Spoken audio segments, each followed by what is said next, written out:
Todas las cosas del mundo de algún modo es una subversión de términos. Yo vengo del reportaje, pero llega un momento en el que decido que, a diferencia de utilizar yo mi cámara para dar cuenta del mundo, bueno, como digo, invierto términos y me planteo más el utilizar el mundo que me rodea para dar cuenta de mí mismo, ¿no?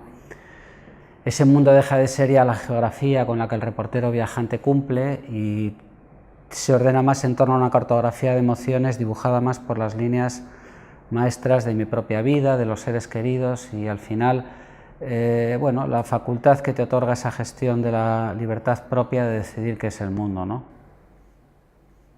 Es un proyecto que, a diferencia de los previos, no tiene geografía ni tiempo. Un ovillo visual que fue sumando fotos a su cosmos en el paso de varios años, yo diría que 5, ¿no? Y al final concurrió todo, la poesía escrita y la fotografía en un mismo proyecto, donde yo llego a esta cuestión de la metáfora como un recurso casi de supervivencia. Diría que la escritura al final tiene que ver más con mi necesidad de escribir que con alguna voluntad de adorno ni con darme tono de ningún tipo. El modo en el que convive la poesía escrita y las fotografías, bueno, la poesía es una poesía de abstracción, muy imbuida de melancolía. Yo sí que me di cuenta que en el proceso de articular narrativamente el conjunto de las dos cosas se complementaba muy bien toda la poesía que no era visual, que es al final el 90% de la poesía escrita que yo hago, ¿no? Y también intenté buscar evitar correspondencias, de modo que hay solo un caso puntual en el que hay una convivencia declarada en doble página de imagen y poema, ¿no?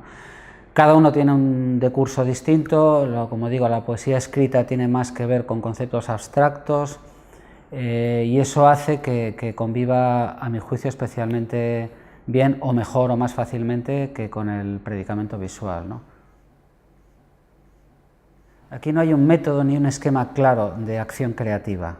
Este es un trabajo que se ha ido más o menos recreciendo sobre sí mismo, en el que yo además he huido de plazos, de patrones y de mecánicas de producción, ¿no?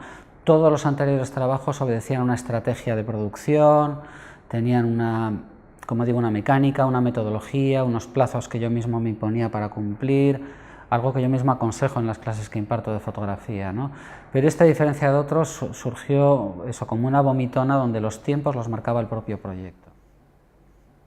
La vomitona tiene que ver con el enfrentamiento a la gestión propia de la libertad que uno tiene, ¿no? Y aquí sí que he buscado, he huido de cualquier mediación, cualquier propósito espurio, no quería al final más inquietudes que las de hacer poesía y al final, bueno, surgió solo y por sí mismo.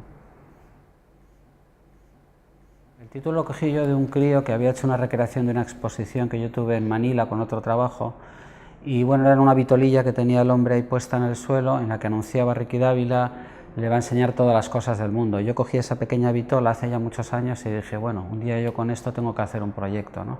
De modo que la propia cubierta del libro es esa vitolilla que el crío había escrito en su día, ¿no? Los proyectos que preceden a este más o menos tenían un núcleo que era el de pergeñar un libro que luego tenía una deriva expositiva. Tenía ahí una asignatura pendiente conmigo mismo, no acababa yo de acertar con los dos soportes enteramente, pero creo que por primera vez tengo un proyecto que tiene un sentido orgánico de conjunto donde para mí tiene el mismo plano de interés, aunque con gramáticas distintas, el libro y la propia instalación, ¿no? Yo como fotógrafo soy siempre hacedor de mis propios libros, el diseño es propio, incluso la producción es propia, todo viene un poquito de mi supervisión directa, ¿no? La imprenta es Grafilur y en ellos y en concreto en Dani he encontrado un cómplice maravilloso para este trabajo.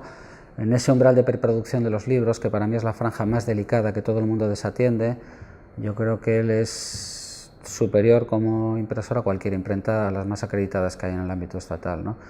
Y se ha educado mucho en este proyecto compartido conmigo y ha aguantado contra las cuerdas donde otros impresores, como digo, más acreditados no han aguantado, ¿no? Está lleno de pequeños secretos de producción este libro y al final he conseguido algo que era algo con lo que yo no quería claudicar y es facsimilar prácticamente un original que tengo, que es el libro de arte que ha dado luz a todo esto, ¿no?